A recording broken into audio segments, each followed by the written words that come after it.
Assalamualaikum warahmatullahi wabarakatuh. Hai semuanya, berjumpa lagi dalam video pembelajaran geografi. Pada video kali ini, Bapak akan membahas tentang kisi-kisi soal PSAS Geografi. Mudah-mudahan dengan adanya kisi-kisi ini bisa membantu kalian mengingat kembali materi-materi yang sudah dipelajari selama satu semester. Adapun untuk kisi-kisi, terdapat 30 kisi-kisi sesuai dengan jumlah soal yang diujikan nanti. Oke, kita mulai dari kisi-kisi yang pertama.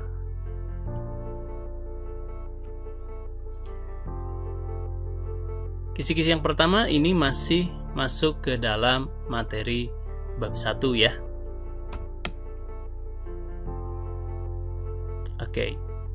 Yang pertama adalah contoh terkait pewilayahan atau regionalisasi. Seperti yang sudah kalian ketahui bahwa pewilayahan atau regionalisasi adalah pengelompokan wilayah ke dalam beberapa bagian, di mana sebuah wilayah dapat dipisahkan, dapat dikelompokkan sesuai dengan karakteristik tertentu. Contoh yang akan Bapak berikan, pertama, misalnya Indonesia itu dibagi menjadi 3 zona wilayah waktu. Ada waktu Indonesia bagian barat, waktu Indonesia bagian tengah, dan waktu Indonesia bagian timur. Pembagian wilayah ini menjadikan waktu di Indonesia antara wilayah-wilayah ini menjadi berbeda-beda. Perbedaannya adalah 1 jam. Adapun pembagian wilayah yang sering Bapak bahas, yang sering kita bahas bersama di kelas, yaitu pembagian wilayah pembangunan Indonesia, di mana wilayah pembangunan Indonesia dibagi menjadi 4 wilayah utama ya. Wilayah A dengan pusatnya itu Medan, wilayah B dengan pusatnya Jakarta, wilayah C dengan pusatnya Surabaya, dan wilayah D dengan pusatnya Makassar. Nah, 2 tadi adalah contoh regionalisasi atau perwilayahan. Masih banyak contoh-contoh lain yang bisa kalian cari tahu ya. Apakah itu dari sisi administratif, dari sisi flora fauna, dari sisi iklim, dan masih banyak contoh-contoh fenomena lainnya yang membagi wilayah di permukaan bumi menjadi beberapa bagian. Selanjutnya kisi-kisi yang kedua, yaitu contoh di kehidupan nyata terkait range dan threshold. Seperti yang sudah kalian ketahui bahwa range dan threshold ini merupakan bagian dari konsep teori tempat sentral atau central place theory. Range itu berkaitan dengan jangkauan, adapun threshold adalah jumlah minimum penduduk yang harus dipenuhi supaya pelayanan bisa berjalan.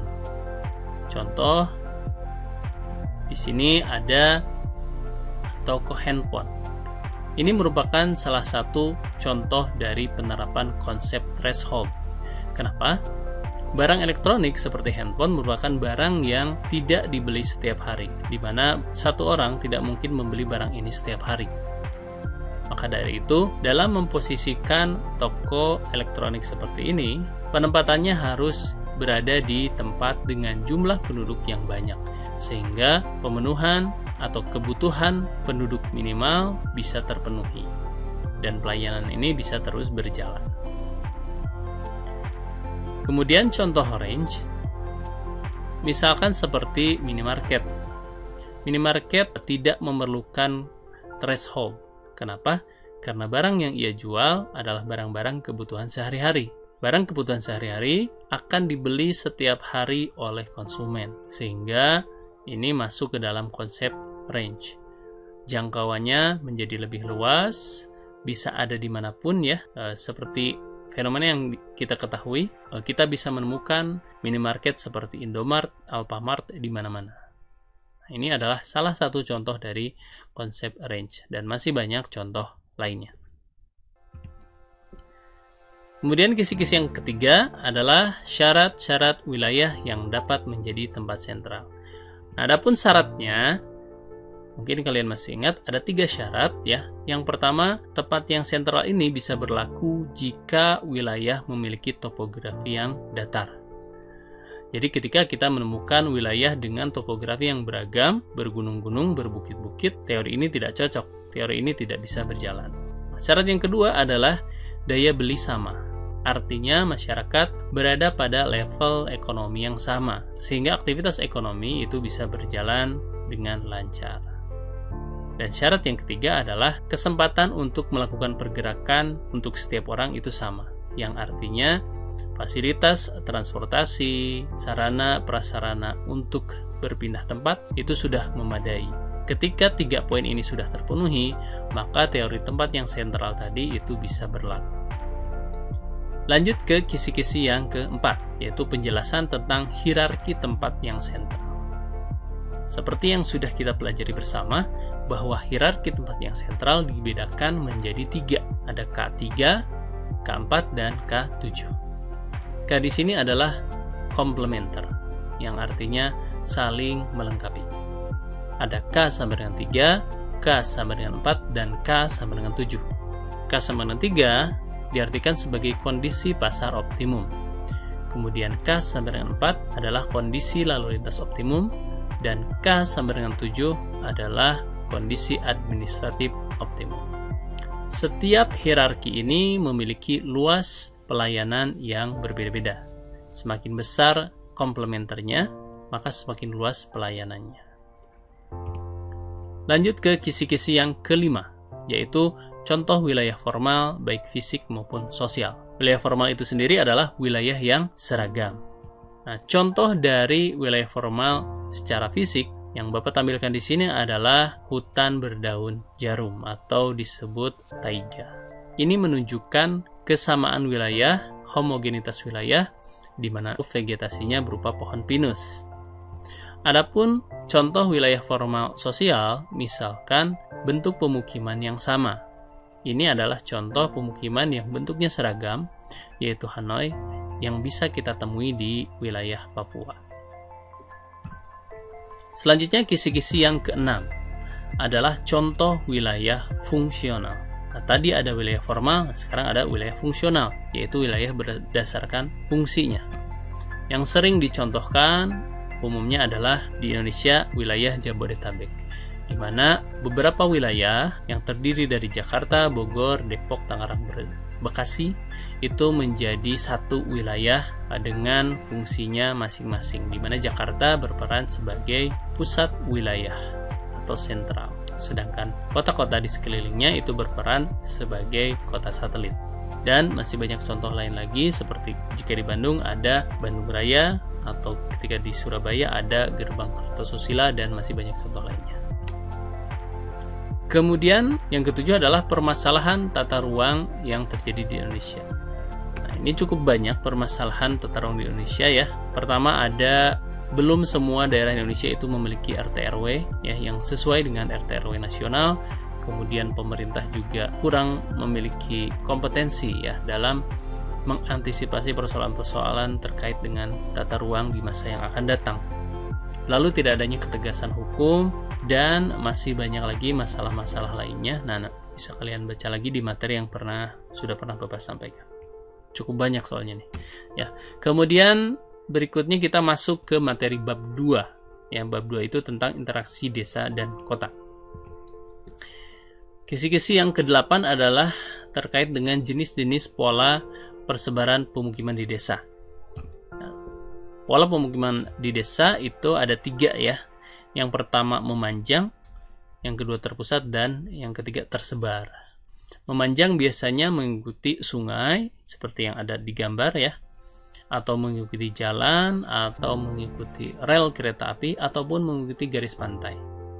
Kemudian terpusat, nah, pemukimannya berkumpul di satu titik.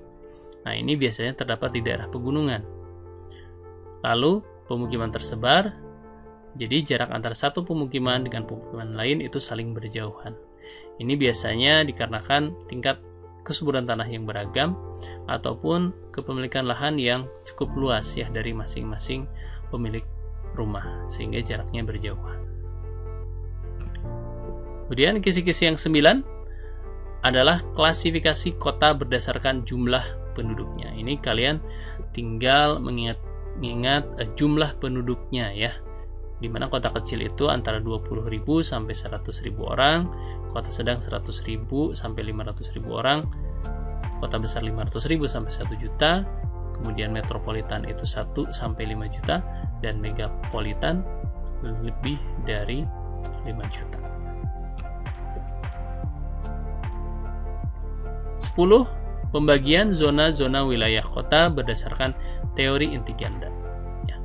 Teori zona-zona kota ini atau teori kurangan kota ini ada 3 ya sebetulnya. Ada teori sektoral, ada konsentris, dan ada inti ganda. Nah, untuk inti ganda ini zonanya total ada 9 zona ya. Dimana zona 1 sampai 5 itu sama seperti teori konsentris dan sektoral. Adapun 6 sampai 9, nah ini yang membedakan dengan teori lainnya. Dimana di 6 dan 9 ini ada industri dan ada pemukiman suburban ya. Nah, untuk detailnya kalian bisa pelajari lagi tentang zona teori inti ganda ini. 11. Faktor-faktor yang mempengaruhi interaksi. Nah, ada 3 faktor yang mempengaruhi interaksi. Yang pertama adalah regional complementary atau saling melengkapi ya. Kemudian yang kedua itu adalah intervening opportunity, di mana ada wilayah ketiga yang mengintervensi sehingga wilayah yang sebelumnya berinteraksi itu menjadi berkurang kekuatan interaksinya. Dan yang ketiga adalah spatial transfer ability, di mana interaksi akan terjadi ketika wilayah itu mudah untuk berpindah tempat. Dalam hal ini yang dicontohkan adalah jarak yang lebih dekat itu memungkinkan interaksi yang lebih besar. Kemudian yang ke-12 adalah menghitung titik henti antar dua wilayah. Ya, ini salah satu soal hitungan ya dari bab 2. Kalian ingat-ingat rumusnya ya. Ketika ditanya tentang titik henti, rumusnya adalah jarak dibagi 1 ditambah akar penduduk dengan jumlah yang paling banyak dibagi penduduk dengan jumlah yang paling sedikit. Nah, nanti hasilnya diambil dari wilayah dengan jumlah penduduk paling sedikit. Ya, misalkan di sini jumlah penduduk yang paling sedikitnya adalah A. Maka nanti hasil akhirnya adalah sekian kilometer atau misalkan 5 kilometer dari kota A. Kemudian menghitung kekuatan interaksi antar wilayah. Nah, ini teori gravitasi. Ya, kalau teori gravitasi kalian tinggal mengalihkan jumlah penduduk dibagi dengan jarak. Nah, jangan lupa jaraknya dipangkatkan ya, pangkat 2. Lalu yang ke-14 adalah menghitung indeks konektivitas. Nah, yang dihitung adalah jumlah jalan dan jumlah wilayah. Dan untuk rumusnya yang dibagi itu adalah jalan ya atau garis dibagi dengan wilayah. Jumlah jalan dibagi dengan jumlah wilayah.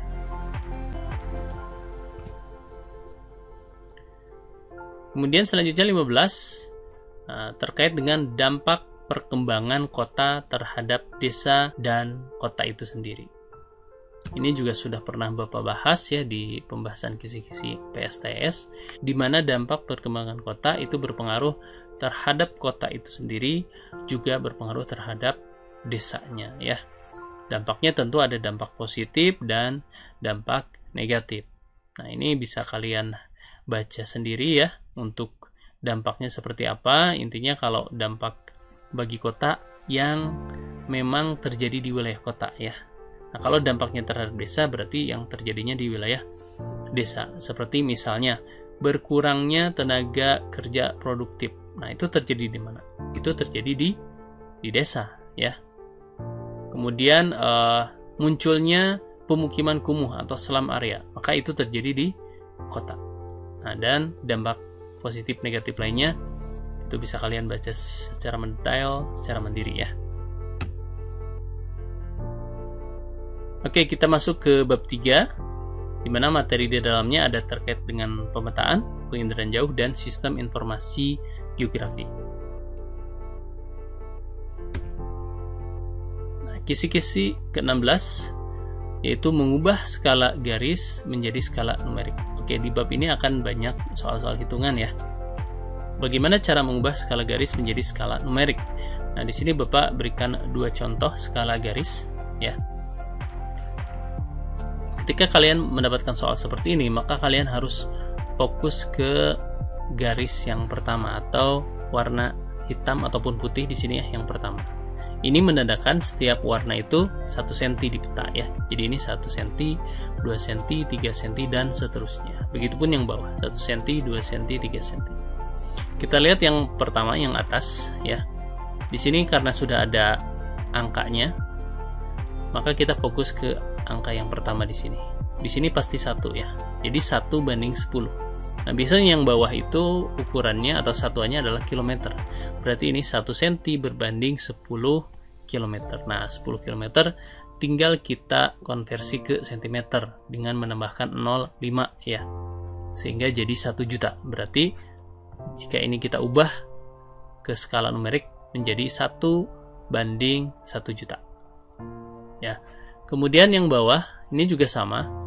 Di sini sudah muncul di yang 1 cm-nya, angka di bawahnya, maka kita langsung fokus ke sini ya. Maka ini bisa kita simpulkan langsung, skalanya adalah 1/100 km itu berapa cm? Tinggal kita tambahkan nolnya 5 ya, berarti ini jadinya 1/10 juta. Seperti itu ya. Nah, kalau misalkan kalian menemukan tidak ada angka di bagian awal, di sini hanya ada di bagian akhir, ini juga sama. Kalian tinggal membagi ya, membagi ini ada di cm yang keberapa ya. Ini 1 2 3 4 5. Ini ada di cm yang ke-5. Maka tinggal dibagi. 500 dibagi 5 100 hasilnya ya. Yang ini. Langsung kita konversikan ke cm jadi 1/10 juta. Jadi sama saja jawabannya ya. Seperti itu. Yang sering membingungkan adalah ketika di sini angkanya tidak dimunculkan. Nah, itu yang kadang suka jadi salah menghitung ya. Nah, justru tantangannya di situ. Jadi kalian harus bisa. Oke, yang berikutnya adalah menghitung skala peta dengan membandingkan skala peta lain. Nah, jadi ini ada 2 peta ya dengan objek yang sama tapi jaraknya berbeda ya. Di sini dicontohkan peta 1 jaraknya 8 cm ya. Objek A dan B jaraknya 8 cm.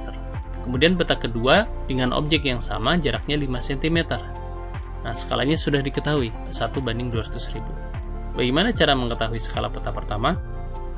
Pertama kita lihat dulu ya, ini petanya itu semakin besar atau semakin kecil ya. Ketika ini jaraknya semakin menjauh, itu menunjukkan skala petanya itu semakin besar. Nah, bagaimana caranya? Kita tinggal membagi ya. Membagi jarak di peta yang sudah ada skalanya dengan jarak di peta yang belum ada skalanya. Jadi 5 dibagi 8. Nah, selanjutnya nanti dikalikan dengan penyebut skala di sini. Dikalikan dengan 200.000. Kemudian menghitung skala peta dengan melihat jarak di peta dan di lapangan. Ingat rumus segitiga ini ya. JPSJS. Di sini yang ditanyakan adalah skala peta, berarti S. Nah, berarti S itu rumusnya adalah JP dibagi JS. Jarak di peta dibagi dengan jarak sebenarnya. Dibagi di sini dalam artian bukan langsung dibagi ya, tapi diperkecil. Oke, contoh soalnya di sini jarak pada peta 5 cm sama dengan 200 km di kenyataan. Skala pada peta adalah kita tinggal langsung masukkan ke rumusnya ya. JP-nya 5, JS-nya 200. Nah, JP yang 5 tadi itu jadikan 1 ya, jadi 1. Bagi 5 1, kemudian yang 200 juga dibagi 5, jadi 40. Jadi 1/40. Tinggal di yang 40-nya karena masih kilometer kita ubah ke cm, berarti ditambahkan nolnya 5 ya. Jadi 4 juta. Berarti skalanya adalah 1/4 juta. Begitu. Gampang ya. Next. Menghitung skala dengan melihat selisih derajat lintang atau bujur. Nah, ini ada ketentuannya ya. Di mana 1 derajat itu sama dengan 111 km.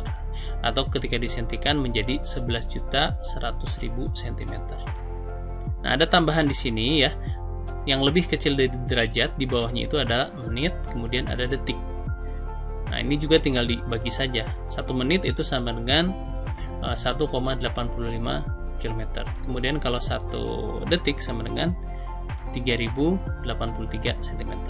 Nah, jika ada soal yang mencantumkan tidak hanya derajat, tapi menit dan detiknya, maka kita harus menghitung sesuai dengan ketentuan ini. Nah, kalau kita lihat di soal, jarak antara dua objek 5 cm, kemudian selisih lintangnya adalah 5 detik. Nah, berarti tinggal dikali 5 saja ya. 3083 dikali 5. Nah, kemudian nanti dibagi dengan 5 cm. Dapatlah nanti skalanya berapa. Next, menghitung jarak sebenarnya di lapangan. Nah, jarak sebenarnya berarti JS ya, jarak peta dibagi dengan skala. Nah, di sini jarak di petanya itu 5 cm ya, berarti 5 di atas dibagi dengan skalanya 1/40.000. Nah, ini tidak langsung dibagi ya, karena S-nya itu kita tulisnya 1/40.000.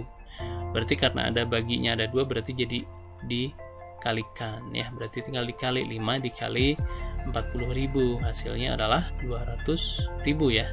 Next, menghitung skala pada peta topografi. Nah, ini rumusnya sangat sederhana untuk menghitung skala peta pada peta topografi, yaitu kontur interval atau CI dikali 2000 ya. 2000-nya ini sudah konstanta, jadi tidak boleh kalian ubah. Yang harus kalian cari adalah kontur interval. Nah, kita lihat peta di samping, di sini menunjukkan selisih kontur intervalnya berapa. Di sini kita lihat yang paling jelas ya, ada 81, kemudian ada 82. Tapi di antara ini ada garis juga. Di antara 481 dengan 482 ini ada satu garis, yang mana ini juga harus ada ketinggiannya ya. Berarti ini 81, 82, di tengahnya berapa? Di tengahnya adalah 0,5. Oke, berarti kontur intervalnya adalah 0,5. Untuk memastikan kita cek di garis yang lain. Nah, misalkan di sini ya. Ini 476, ada garis, tidak ada angkanya ini ya. Kemudian 477. Oke, berarti garis di sini adalah 476,5, baru 477. Berarti sama. Kontur intervalnya sudah dipastikan adalah 0,5. Nah, tinggal dimasukkan ke rumus. 0,5 dikali 2000, hasilnya adalah 1000 ya. Jadi skalanya 1/1000. Udah kayak gitu. Gampang ya. Next. Itu tadi soal hitungan sudah selesai. Sekarang kita masuk ke materi lagi, soal materi 21, pemanfaatan penilaian jauh dalam bidang hidrologi, oceanografi, geologi, dan klimatologi. Nah, ini Bapak kasih masing-masing satu contoh ya. Di bidang hidrologi, misalkan penilaian jauh ini adalah pemanfaatannya untuk memantau kawasan yang terdampak oleh bencana banjir. Ya, banjir itu merupakan salah satu bagian dari bidang hidrologi. Kenapa? Karena perairan yang ada di darat, yang ada di permukaan bumi, di daratannya ya. Karena banjir biasanya disebabkan oleh luapan air sungai. Sungai merupakan salah satu kajian dari hidrologi. Kemudian ini tentang perubahan garis pantai, atau istilah geografinya itu abrasi ya. Terlihat di sini ada perubahan garis pantai dari waktu ke waktu, yang makin lama garis pantainya makin mundur ya, yang menunjukkan ini terjadi pengikisan oleh air laut. Nah, jika bahasanya sudah masuk ke air laut, lautan, maka itu masuk ke bidang oceanografi. Kemudian contoh berikutnya adalah terkait bencana alam. Nah, bencana alam itu kaitannya dengan bidang geologi ya, karena geologi itu salah satunya mengkaji tentang bagaimana pergerakan lempeng yang menyebabkan bencana, apakah itu gempa, dan salah satunya ini likuifaksi. Ini contoh geologi dalam hal bencana. Geologi juga bisa dalam hal sumber daya alam, hal-hal lain yang berkaitan dengan batuan ya. Kemudian ini bidang klimatologi ya, jelas terkait dengan cuaca dan iklim. Ini adalah pemantauan angin siklon ya yang terjadi di Samudra Atlantik sepertinya. Ini merupakan salah satu kajian dari klimatologi terkait dengan cuaca dan iklim ya. Nah, berikutnya dua-dua adalah faktor yang mempengaruhi jumlah tenaga elektromagnetik. Ini masuk ke masih penilaian jauh ya. Faktornya apa saja? Ingat, tenaga elektromagnetik itu adalah radiasi matahari. Nah, itu dipengaruhi oleh apa saja? Yang pertama, ada gambar gunung-gunung di situ ya. Itu menunjukkan bahwa relief di permukaan bumi itu tidak rata. Nah, semakin rata reliefnya, maka tenaganya makin banyak yang dipantulkan. Tapi kalau berrelief, banyak pegunungan, semakin sedikit pantulannya. Kemudian yang sebelah kanan itu ada cuaca ya. Cuaca juga berpengaruh terhadap banyak sedikitnya tenaga elektromagnetik yang diterima. Ketika cuacanya cerah, otomatis banyak tenaga yang diserap. Ketika mendung, otomatis tidak ada ya sinar matahari karena terhalang oleh awan. Dan yang ketiga adalah waktu ya, waktu penyinaran. Ini ada jam. Nah, ini di sini ada gambar jam yang menunjukkan bahwa waktu juga mempengaruhi ya. Semakin siang, jumlah tenaga yang diterima semakin banyak ya. Semakin pagi atau sore itu jumlahnya semakin sedikit. Nah, itu kemudian berikutnya adalah pengiriman jauh, sistem aktif dan pasif ya. Seperti yang kalian ketahui bahwa sistem pengiriman jauh itu dibedakan menjadi aktif dan pasif. Apa bedanya? Pasif itu ketika sensor itu hanya menerima gelombang elektromagnetik saja ya, hanya menerima pancaran dari sinar matahari kemudian direkam oleh sensor yang dibawa oleh satelit. Sedangkan aktif itu satelitnya sendiri memancarkan gelombangnya, gelombang dari sensornya sendiri. Kemudian pantulan dari gelombang yang dia pancarkan dia rekam kembali oleh sensor yang sama. Nah, bedanya itu ya. Jadi yang aktif di sini adalah sensornya. Berarti pasif itu hanya bisa dilakukan ketika ada sinar matahari, sedangkan aktif itu bisa dilakukan kapanpun. Next, 25. Pemanfaatan pengiriman jauh untuk kajian tata guna lahan. Nah, ada beberapa poin di sini untuk kajian tata guna lahan. Yang pertama adalah pemanfaatan penggunaan lahan. Jadi mengecek apakah penggunaan lahan itu sudah sesuai atau belum. Kemudian yang kedua, penentuan arahan lahan. Jadi lahannya mau dijadikan untuk apa gitu ya, untuk kegiatan apa, untuk pemanfaatan apa, itu arahan lahan. Kemudian ada kajian lahan pertanian dan perkebunan. Jelas ini pemanfaatan lahan khusus untuk kegiatan yang berkaitan dengan pertanian dan perkebunan. Lalu kajian lahan hutan. Nah, lahan hutan juga ini bagian dari tata guna lahan karena hutan ya, ada hutan produksi, ada hutan lindung ya, yang fungsinya berbeda. Lalu lahan pemukiman ini juga sama menjadi kajian lahan karena pemukiman sendiri itu semakin kesini semakin berkembang ya, dan semakin padat, maka itu menjadi bagian dari tata guna lahan di mana pemukiman harus ditata sedemikian rupa supaya bisa teratur. Dan yang terakhir adalah kajian lahan industri. Industri juga sama ya, ada tata guna lahan. Industri yang baik itu adalah industri yang jauh dari pemukiman, kemudian dia punya sistem pembuangan yang tidak mencemari lingkungan di sekitarnya. Sistem pembuangan limbah ya yang tidak mencemari lingkungan di sekitarnya. Oke, next adalah contoh sumber data SIG ya. Sumber data SIG itu kan ada 3 ya. Ada dari lapangan ya, di sini dicontohkan hutan ya, ada dari peta, diambil dari peta, dan ada dari penginderaan jauh. 3 itu ya. Nah, contohnya bisa kalian cari sendiri. Kemudian 27, perbedaan data vektor dan raster dalam SIG ya. Vektor itu terdiri dari titik, garis, dan poligon atau area. Dimana vektor ini dia adalah hasil gambaran ulang ya dari data citra satelit. Nah, data citra satelit itu adalah raster ya, yang berupa gambar, berupa foto udara yang tersusun dari piksel-piksel. Nah, seperti ini contohnya ya. Jadi kondisi permukaan bumi real world kemudian digambar ulang menggunakan aplikasi SIG yang disebut datanya vektor. Kemudian kalau hasil dari pengambilan citra penginderaan jauh itu hasilnya adalah berupa raster atau gambar citra. Itu perbedaan vektor dengan raster. Dari datanya sendiri tentu yang berbentuk gambar hasil pengambilan dari satelit itu yang lebih besar ya datanya dibandingkan dengan vektor. Next, kedua 8 adalah penjelasan dari masing-masing tahap kerja SIG ya. Tahap kerja SIG ada 10. Ada persiapan, digitasi, editing, konversi, anotasi, labeling, analisis, buffering, pelaporan, dan informasi ya. Masing-masing dari tahap ini ada penjelasannya. Nah, kalian baca lagi penjelasan masing-masingnya ya. Nah, di sini mungkin Bapak singgung sebentar terkait digitasi. Digitasi itu ada proses perubahan ya dari data yang berupa fisik menjadi data bentuk digital ya. Kemudian ada gambar yang muncul di sini, ini adalah contoh dari bagian analisis ya, yang disebut dengan istilahnya overlay. Kemudian ada informasi yang mana hasil dari pembuatan peta terakhir itu diinformasikan, di-share melalui jaringan ya, sehingga setiap orang bisa mengakses. Contoh sederhananya adalah yang sering kita gunakan yaitu Google Maps. 29. Contoh kegiatan dalam tahap kerja SIG. Contoh kegiatannya ini masih bagian dari tahap kerja SIG.